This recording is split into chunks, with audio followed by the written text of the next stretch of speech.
You may begin, Mr. Chair. I'll call the meeting to order here at 4:30. Precisely. First order of business is to look for a motion to approve the minutes. I'll make a motion to approve the minutes of the prior meeting. I second. All those in favor say aye. The ayes have it. Move on to number 2. Leave it to you, David, to help us with this one. Sure. So, Mr. Chair, members of the board, the town issued an RFP, and the proposals were due a couple of weeks ago, and we received one response, and that company. That company is TQM Wealth Partners, and they're out of Marblehead, and distributed to all of you their technical proposal, which you individually will evaluate. I provided you with the evaluation form, a copy of the RFP that was sent out. There was one addendum that was issued, which was in response to the questions received for clarification of the RFP. As you're aware, the board has tentatively reserved Thursday, October 6th for interviews with prospective bidders, which would be one. In terms of process, what would happen is we would schedule a regular meeting of the board for that day at the time that you all decide later on today, which would be an open meeting. It would start with the agenda items that you would normally take up, updates in terms of trust fund balances, review and approval of any invoices for consideration for approval. And then there would be a motion to move into executive session for the purpose of complying with Chapter 30B RFP process, which requires that the evaluation process and interviews remain confidential until an award or a cancellation of the bid happens, whichever is first. Once you move into an executive session at that time, then the public session of the meeting ends, and then the interviews can, which the single interview can commence, which the bidder would meet with you. It is, I would ask the board, if you want that to be an in-person interview. Yes. Okay, so I'll make that clear. And what would be an appropriate time for you all? I'd say a half an hour. Yeah, we're asking this about. What time of day would be? I think we gotta go with 4:30 again, right? Yeah, 4:30 is fine. So we have to inform them 4:30, a half an hour. Okay. Tell them to use no more than 20 minutes for their presentation. Sure. To the remaining time, which may be 10 minutes or longer for questions. So I don't know if we've already if there's been any discussion on this. We got one reply. I think we probably should have notified Rockland and didn't, who's the incumbent. What are our options? Hayden, if before you answer, if you don't mind, because I have a similar question, which is, we have essentially a perpetual contract in place with Rockland. So are we sort of treating Rockland as an in-place option, as a direct competitor to the application we've received? Or would we only continue with Rockland if for some reason we determine that the application we received doesn't meet some particular standard that we set out for ourselves? This is a formal bid, and only one applicant, only one bidder submitted a proposal. That is the law. The proper advertising that was distributed statewide, published on the Secretary of State's Goods and Services, advertised in the local newspaper, advertised on the town's website. Certainly, there was ample notice to the applicant. And they could have chose to submit a proposal or not to submit a proposal. For fair competition, one in the bidding process is not supposed to be reaching out to people and say, come and submit a bid, because then you would have to make sure you contact everybody. In America, in the financial industry, there's thousands of companies. So it's incumbent upon them. Now, and through the bidding process, if you go through and we find that the bidder, or if there were multiple bidders and none of the bidders were qualified, the bids would all be rejected, which is allowed under state law. And you can resume the process. Again, we can issue another RFP, and it opens up another opportunity for folks to submit a proposal. Sorry, that's if, That, in other words, if we find these folks, this Marblehead group, Yeah. not qualified based on our views, then we can open it up again. If that's what- Yes. But there's no automatic, because the procurement process began, there's no automatic way you get to keep the contract.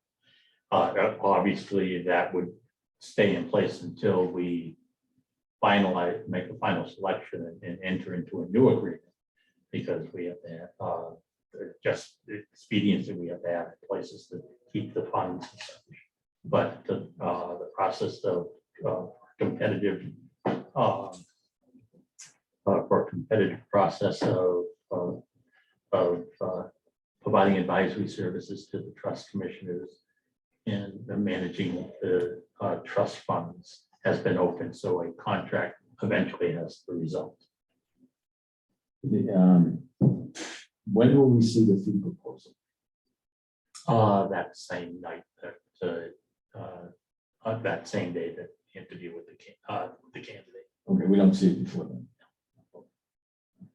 Or after, After the interview. and so we're not allowed to ask them about the fees. it looks like they've included their form ADV, which I would have expected. And that will typically spell out kind of what standard Standard fee yeah. structures they have in place. It doesn't mean that that's what they will bid. That's correct. We at least have a sense. When you tell them the date of the meeting, tell them it's also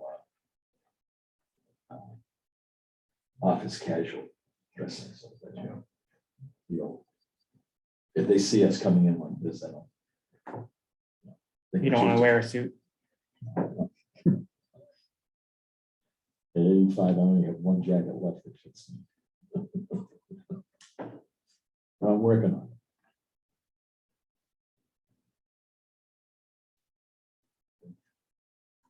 I guess we go, is there any more questions regarding the what we have to do on October 6th at 4:30?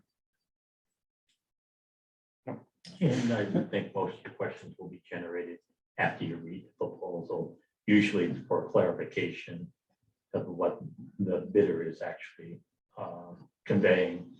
And certainly if there's uncertainty of whether they meet all the requirements that the committee selected in the criteria, you can flush that out as well in the question and answer session with them. Did you do any screening of this as compared to the RAC to make any type of assessment? I have not, I didn't prejudice, that's why they were all still in sealed package. when we got it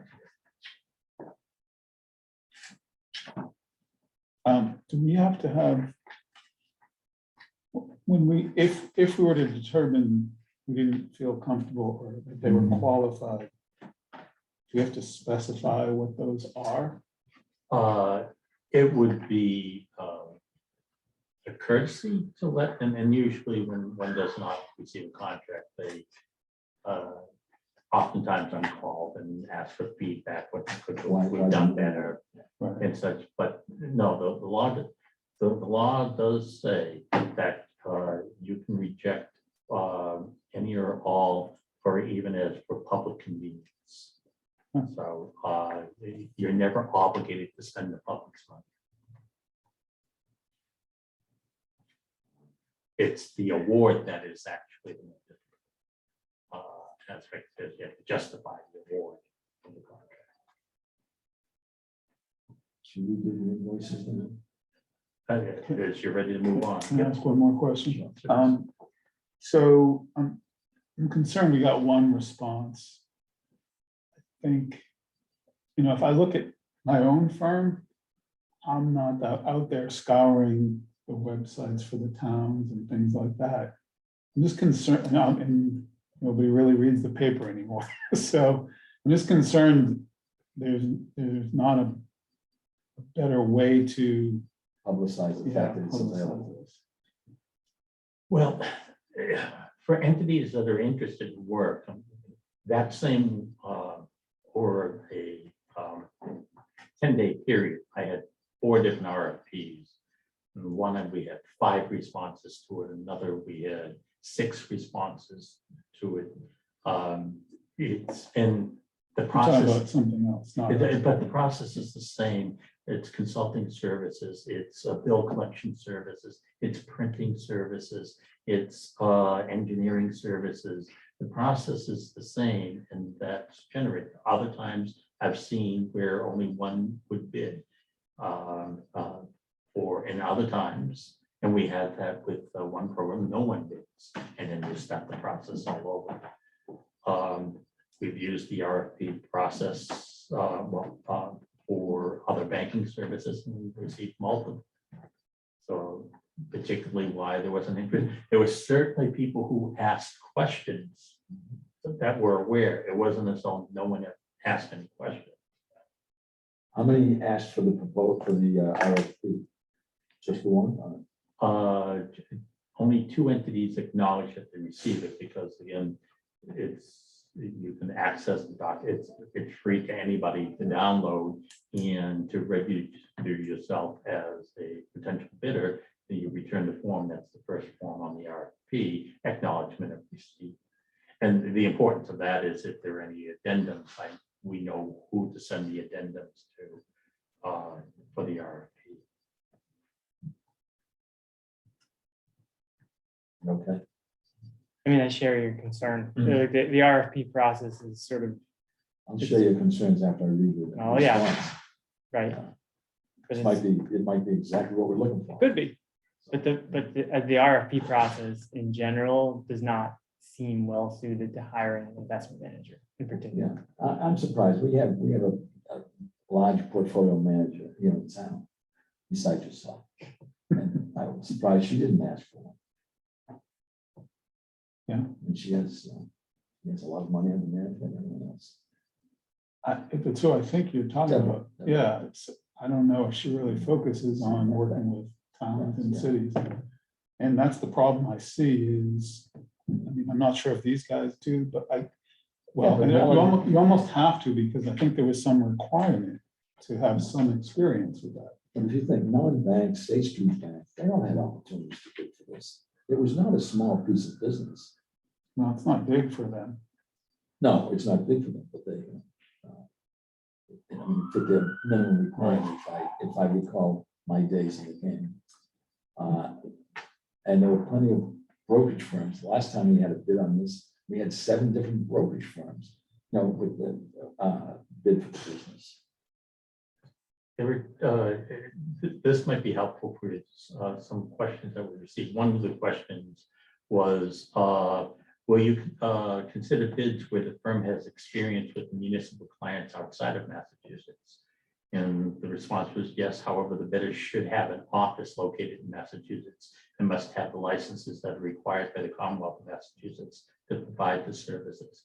Another question, which we get into, in reference to the comparative criteria, does having managing trust funds other than entities like nonprofits and foundations have any weight for comparative purposes?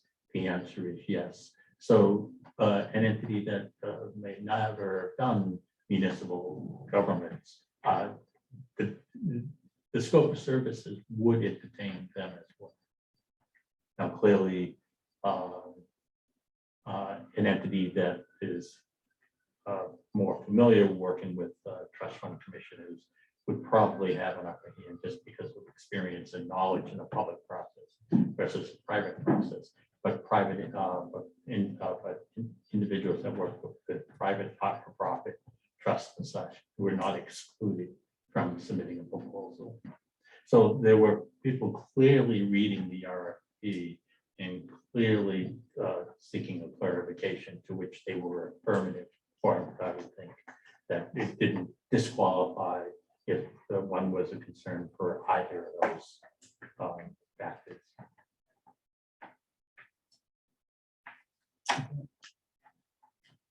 Okay, should we do the, Before we move on, sorry. please, go ahead. Could you just clarify the comment you made about in this process, you never have to sort of spend the town's money, or you never have to actually accept any particular bid, like, If it's in the best interest of the municipality, of the government entity, you can reject all bids.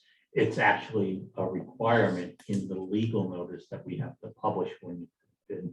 And if we don't state that, we actually have to start the process all over, because it's a matter of law that you have to make that disclosure.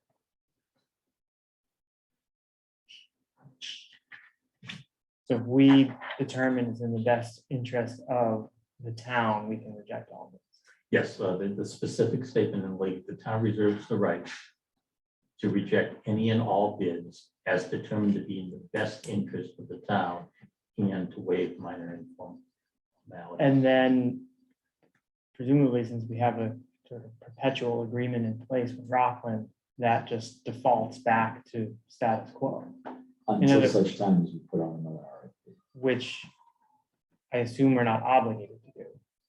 Well, yes, because you've identified that term with the existing entity as it has expired, and even if you continue, the entity has to respond to a competitive process.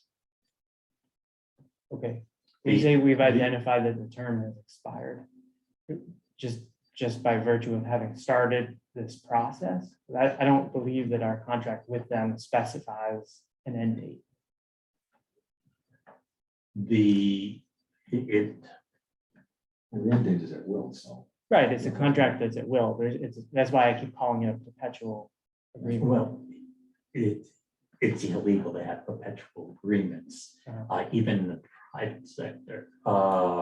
It's that's what I'll call them self-renewing contracts. Well, right? okay, so There has to maybe be it's semantics, termination but to clause. Joe's point, it says kind of either party can terminate at any time. Yes, correct.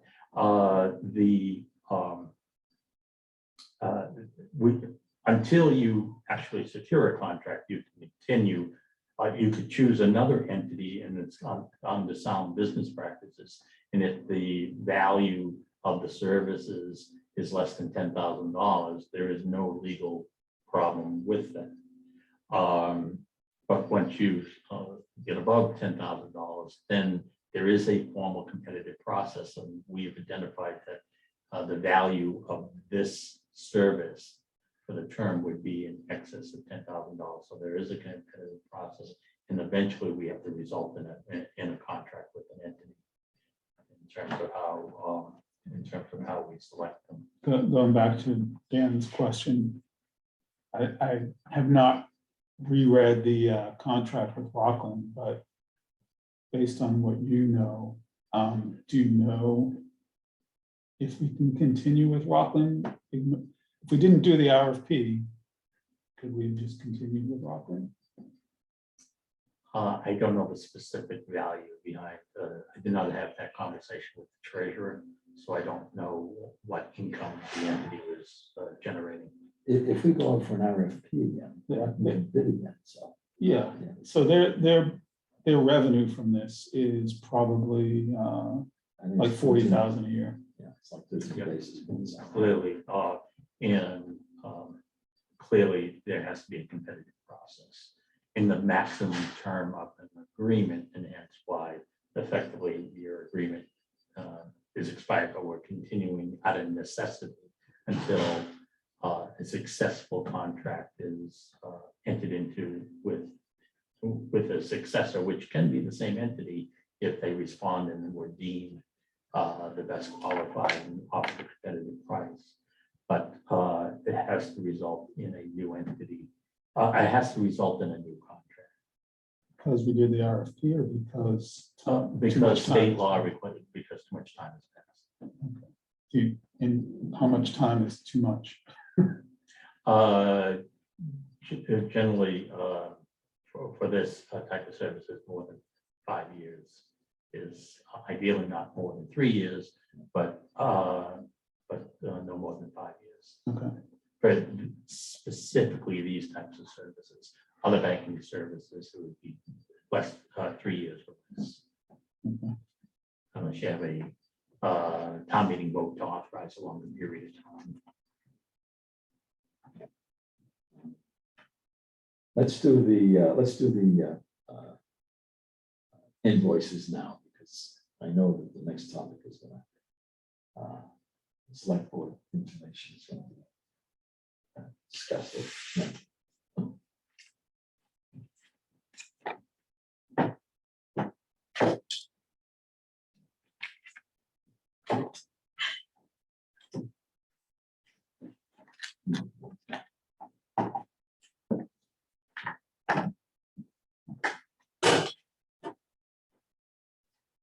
Today is the 29th. Yes.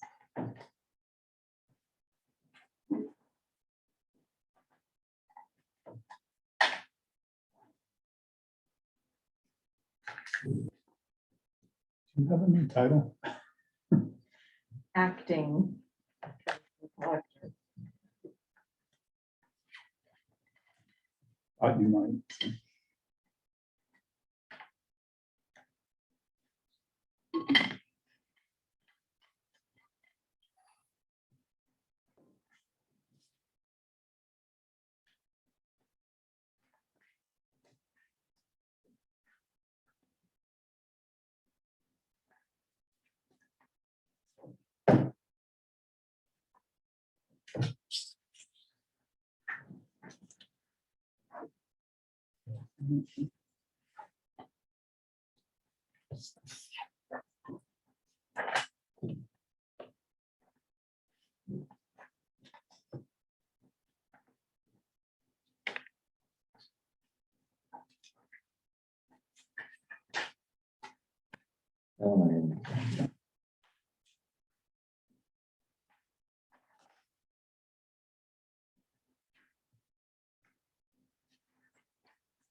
It's good to know that our new librarian is as good as our last one.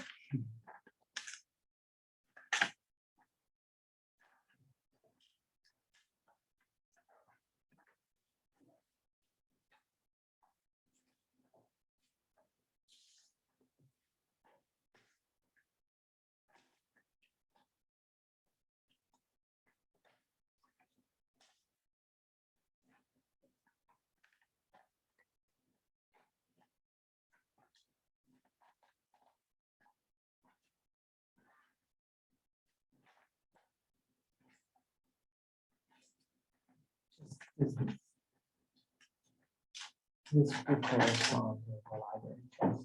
Yes. I think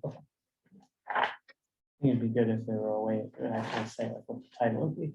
Yeah, in fact, all of. It was the all same of- as on that one. Yeah, all of this packet is library.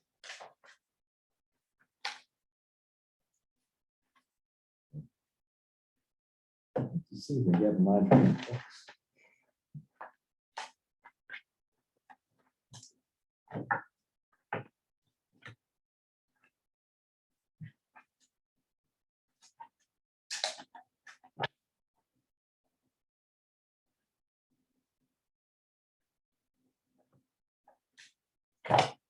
While we're working through this, about halfway through naming all of the files, finally started on that, all the scanned files. Nice. I've made progress. Hopefully by the next October 6th meeting, I'll be all the way through naming the files. You're scanning all the yeah. trust agreements. I scanned them all, this much, I can imagine. and then I'm in the process of just naming the files. 150 files. And eventually I may try to convert them into a Word type format so we can actually search them. How does that work with the handwritten? It won't. Yeah, it won't. There's enough that's typed that hopefully the program can sort of figure it out. Sure. But there's definitely some handwriting in there that I can't read. Is the Zoom meeting part a requirement now? Yes, the select board voted to, for boards and committees to make their meetings transparent to the public through electronic means. The and in fact, the legislature was debating to make that mandatory for all boards and committees. They did not reach agreement on that, so they extended effectively the governor's emergency orders to allow for that. But there is movement afoot to make all public meetings publicly accessible electronically. Of course, some And is that for- in a complications. participatory way, meaning not just like broadcast on your local. The participate as well. Okay. Of course, it really becomes problematic because often when people think of it, they're thinking this like board, their planning board, their school committee. But a lot of communities, you really need them. A lot of communities have. I'm like, hey, there's so many committees, citizen committees. And I can imagine some of these smaller communities of less than 1,000 people having to pay for all these applications and stuff. And plus, under the public records law, then we have to save all these recordings and that becomes expensive. I mean, if I were a state legislator, I would vote against it. I think if towns want to manage it, they can do what they want. Well, and that was why they couldn't reach an agreement, because that, it's my understanding that was one of the sticking points on the issue. Is that there were some that wanted to make it mandatory, and there were others that wanted to let it community by community decide. And others who wanted to allow committee by committee. Even in Needham, there's some citizen committees that meet once a year, and it may be the Trails Advisory Board, their job is to watch the trails. You have to figure out electronically how you're gonna record that in a live manner. It's not that you can record it and then post it later. But then all committee members would be obligated to purchase a phone and record. It Raises questions. Yes, it does. It raises many questions and complications, and hence why they opted, I think smartly, to give more time to study the issue and they get feedback from communities across the Commonwealth and not just the city of Boston and Cambridge. I'd still rather see anything called an emergency order expire at this point, and I'd love then, if the select board wants to step in and say, okay, we're still gonna require it, then go for it. The emergency orders have expired. It was state law that has authorized boards to continue to have remote. And there are two purposes of it. To continue to have not the obligation, but the ability, and then our select board has said, well, And the now you select do have board- the obligation. Yes, based upon the feedback they were getting from the public wanting better access. So, sorry. So the state said they'll allow meetings to be held on Zoom, but the select board is requiring that it's available via That Zoom. it's been made available and for committees to hold that. And the fact is, what the legislature allowed is the legislature allows that not a quorum has to be present in the room. That's what's been extended. The right to have a remote the broadcasting, that's always been allowed, but all members to participate had to be in the room. And of course, you had to be publicly accessible to folks. What the select board opted is that the having remote meetings and that members could participate electronically, provided at least the majority of the board is in session, in person, and that and that every member that everybody not be more than miss more than 25% of the meetings. But they did leave that to the individual board's discretion of what level of enforcement, because you could have a situation that you have only 2 meetings a year, and one you were out of town for business, or there was a family member who was ill. There you go, you're 50%. So they've left the discretion of whether to enforce that 25%, not more than 25% of the meetings being remote by each member. But because the law allows all members, up to all members, to participate remotely, and you have that option to continue. The board's vote kicks in again when this law expires in April 30th. And the reason the board took that action is because there was emergency orders and the extension was to expire on July 15th. And since many people have become accustomed to certainly some members participating remotely, unless the board voted to do that, you couldn't do remote. You couldn't have a remote participation. So that's the reason the board voted to do that, was in anticipation that the law was going to expire.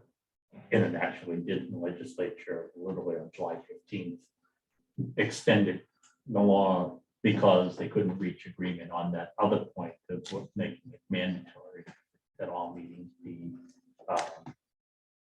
be electronically available, and with participation being possible remotely by citizens.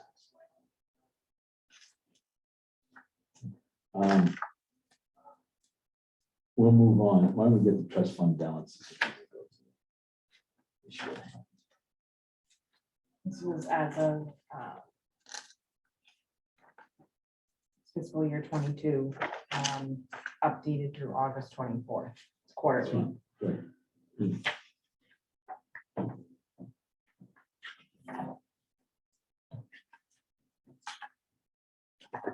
We can review these at our will. I believe. Of course, Yeah. only if you had questions that you want to raise. Yeah, is there something else that you have there for us?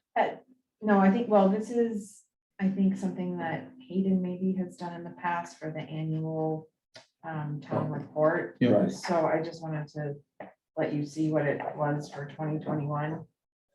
Are you saying we need to update it? Yes, Okay. I'm sorry. It's town report time for the FY22. Thank you. And you've done a terrific job. Again, you didn't get the annual report. We have to give you this and pick up another one. That's okay, thanks. I can get one. I feel like I did this fairly recently. Does that I think so. sound familiar? No. It I doesn't to me. Feel like maybe not, because I was in touch with Okay. the retired treasurer, and she said this is something you've done in the past.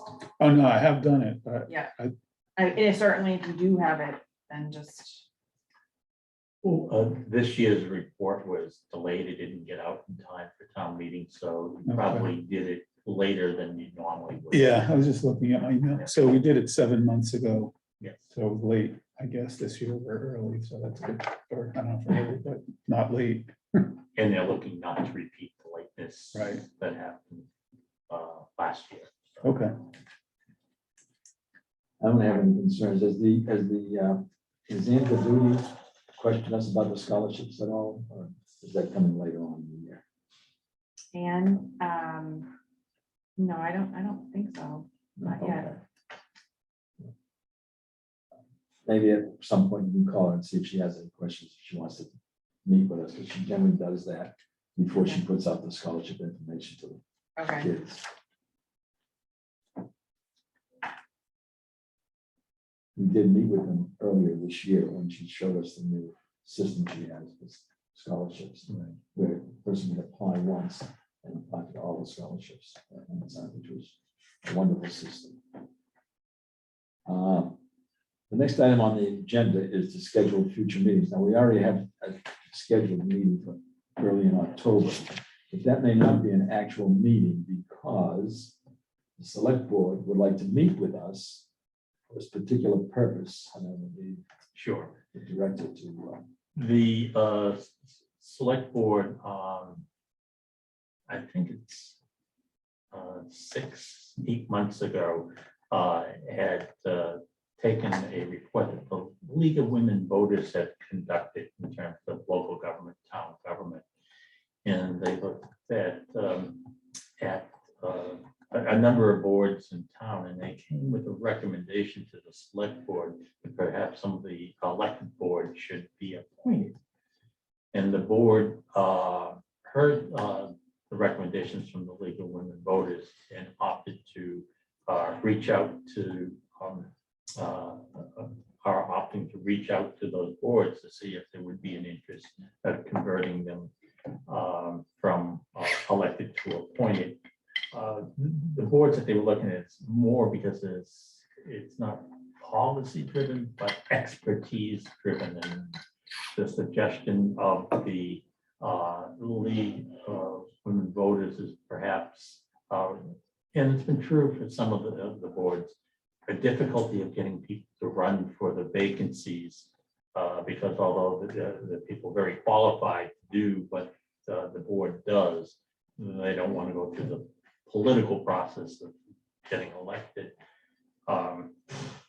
and through that process. So the select board of the boards and stuff that they were looking at is the trust fund commissioners, whether they would be a board interested in, rather than being elected or being appointed by the select board. And I think they want to schedule a time to meet with the commissioners to have that conversation. The select board wants to meet with us, is that what you said? yes. Yes, they would probably About the send a fact they would like to designee. appoint us instead of have us run for elections. Now, I am deadly. Well, have they, against that. before, have they, the League of Women Voters has recommended, it sounds like, that this be an appointed board. Right. Has the select fund sort of agreed with them but wants to get our opinion, or have they sort of not stated a preference one way or other? As a board, I do not believe they've stated an opinion. There is individual opinions, but hence why they're reaching out to the boards. There was nothing that they were going to entertain unilaterally. And the League of Women Voters is a civic organization that does not have any legal standing, but they had taken up interest. And there were, as I said, a number of boards that they had suggested. And the select board didn't even entertain all of them. For instance, they recommended the town clerk to be appointed, not elected. And the board said that that was not something they were interested in looking at this time. But they did look at the trust fund commissioners, the board of assessors, and then it escapes me what the other boards were. About the school committee. No, the major boards and that you think of is a select board in a town, select board, planning board, and school committee. Those three are generally elected, whereas it varies from community to community how boards are actually organized or not organized. I would like to tell my fellow commissioners that I have talked with treasurers in other towns as to how they ran their trust funds. because under the state law, as you know, towns are required to elect 3 commissioners, one every year for 3 years, or 3-year terms. But cities are allowed, the mayor is allowed to appoint 3 members for the trust fund committee. Okay. Now, I've gone over to Wellesley, But you just said towns are required to allow. yeah, under the law, under the state law. Okay. Okay. Is that, but now there's a possibility of this. The town of Needham, or the select board can override that with a vote of some kind. Well, they can't override. It would require legislative action, just as the charter that exists that has trust commissioners existing in the term of 3 years and having a 3-member board. You could have a 5-member board or 7-member board. It's how your charter was drafted. Was a charter elect? It would Voted take by an the act voters. of the state legislature to. It would change- require town meeting action and a legislative, an act of the legislature, which is not uncommon. Act of We just- Massachusetts legislature. Massachusetts legislature, correct.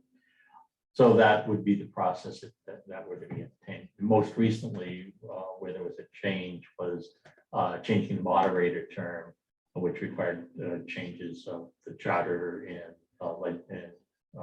legislative change from every year to once every 3 years. Yeah, so sorry, I interrupted you, but continue. Yes, I've been to the town, I talked to the treasurer of the town of Wellesley. They don't have commissioners of trust funds. They just have the treasurer. His comment is, people can give money to the town. I take it and I decide what happens with it. Period. He's also required, okay, under the state law to use the state list for his investments. Now, if you recall, the great financial crisis, if you will, the state law has what? Insurance companies and banks as most of their allowed investments. So I can tell you that Wellesley, because they did not have an intelligent commission like we have, okay, particularly the 2 of you, they got hurt very badly in that time. I also spoke to the town of Braintree. The town of Braintree has appointed commissioners who don't have a scheduled meetings. They just, and the treasurer couldn't tell me what they did or how much money they had in the town. We have a very special town for whatever reason, however it may have happened in the past, where we have a lot of long-term trusts that have been taken care of very well. And it's important, in my opinion, that we have people like ourselves taking care of that money rather than the favorite son of some select board member. I won't use that term. Or maybe I will, since I'm not running for re-election again.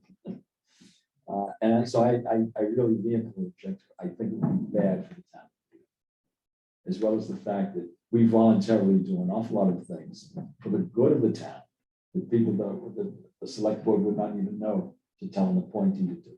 For example, your work on digitizing it, the various presentations I've made to a couple of the town board, town societies, that, you know, that want to learn about us. So those I wanted to put on, because you people have to come up with some discussion as to why they would want to turn something that's working extremely well into something that they don't know how long it's going to work. I'm guessing that their argument is, and I agree with you, to be clear, but I think their argument is probably that go back for the last, I don't know, at least dozen years, has there ever been a time that a seat for this board has been contested in an election? Right.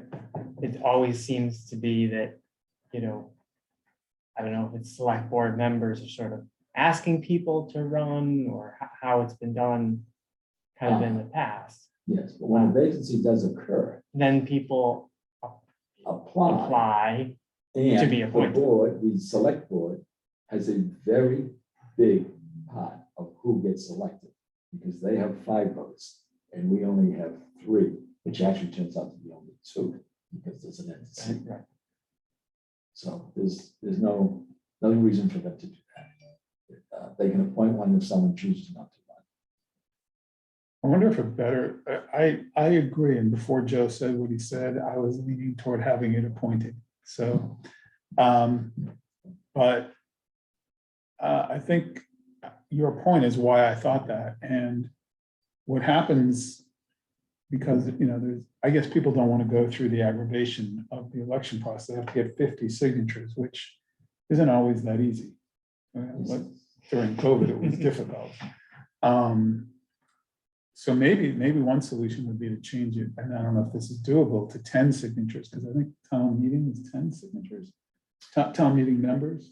Probably presumably because you're representing a much smaller constituency Yeah, than. but the thing is, every time someone steps down, they get a pretty large number of applicants, like, you know, at least like 6 or 7. I think I was one of 5 or 6. Yeah. So there's interest, but I think people don't want to go through. I mean, that applied to me as well. I never even thought about running. Well, that's all the more reason why they should leave the process the way it goes. But I think, you know, there are countervailing factors. So when I first applied to it, I remember my wife asking, like, the town has that? Like, why do we need that? Would someone ever make a request of a disbursement from one of these, you know, small trusts, which aren't that small, in an inappropriate fashion or whatever? And I said, well, no, because there's 3 reasonably intelligent people kind of watching it. And if we're, who are, you know, industry professionals willing to volunteer an hour or 2 a month to protect $10 million of the town's money, it seems like, why not? But we have had difficulties on occasion with people requesting money from the fund.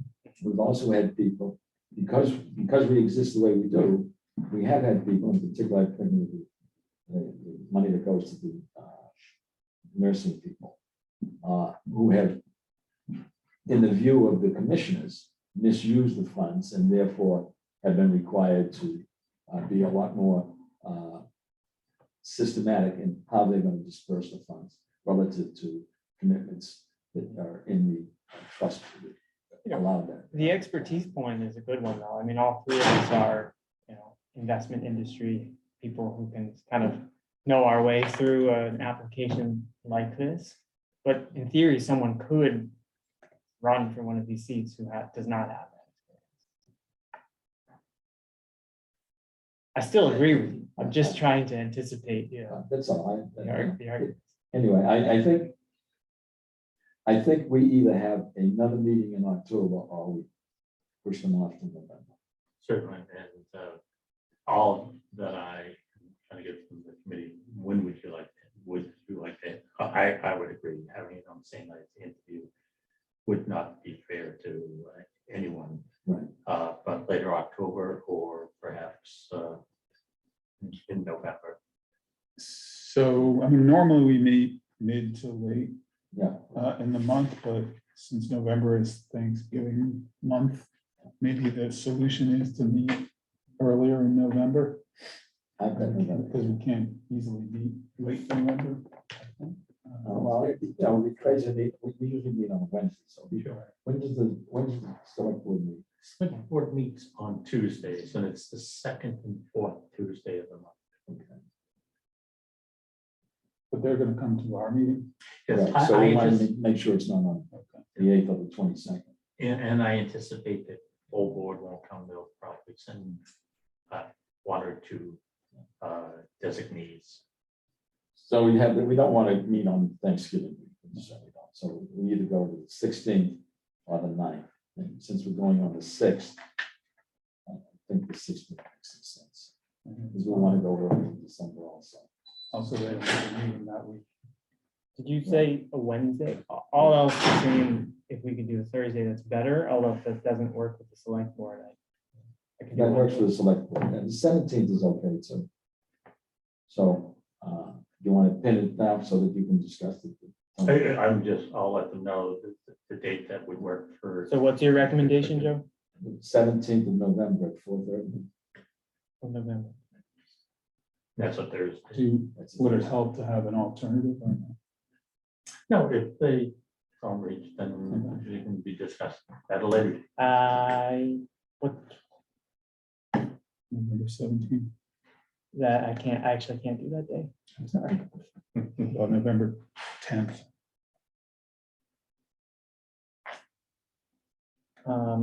I could do November 10th, although because Veterans Day, November 11th is a Friday, some people may be treating that as a long weekend.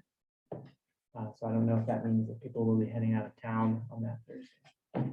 You can't do the 17th. No, sorry. Well, let's do the 10th. On the 9th, I could on do, the 16th. Well, the question is, does the Can't do that. 10th work for you? That's what's important, and the select board can either do it or not. do it. 10th would work for me. I'm fine with that. Fine with me. Okay. And if they are only gonna send one representative or one or two, then I'm gonna hopefully send you the choose, it works. and we will accept whoever they choose. I think that works, so I will convey that to the select board. Do they have any, did the League of Women Voters give them a written recommendation, which would be part of the select board meeting minutes? Let me see if it's actually on the town's website. I believe, did they interview you? Yeah. Women voters? They did. And they interviewed you, right? They interviewed me. So, And presumably you told them the same thing you just told us, that you would, well, they didn't ask that question. so Oh. I just told them, they asked, well. I just told them we did so much better than the other towns. That, Oh, wait, to the League of Women, oh, I misunderstood what you're asking. No, they didn't. I don't think they interviewed you.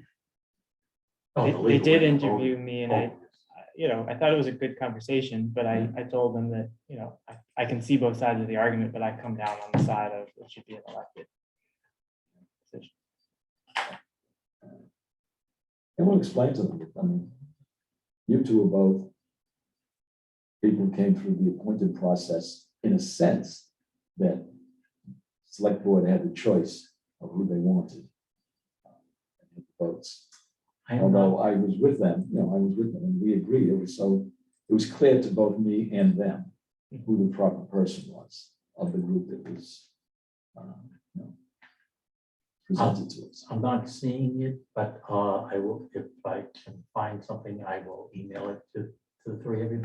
That'd be good. Thank you. I know there was a presentation they made, they came, it was up in Powers Hall, it was I believe it was a PowerPoint presentation.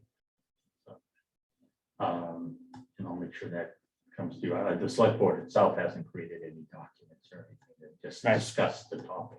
Sure, but usually anything that's presented there makes its way into a package. Yes, somehow. correct. Okay. Next topic is there anything else that we want to discuss before I look for someone to?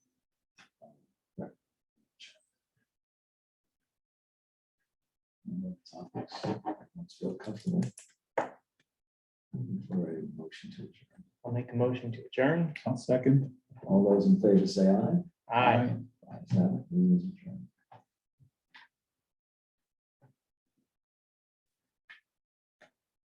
Good meeting.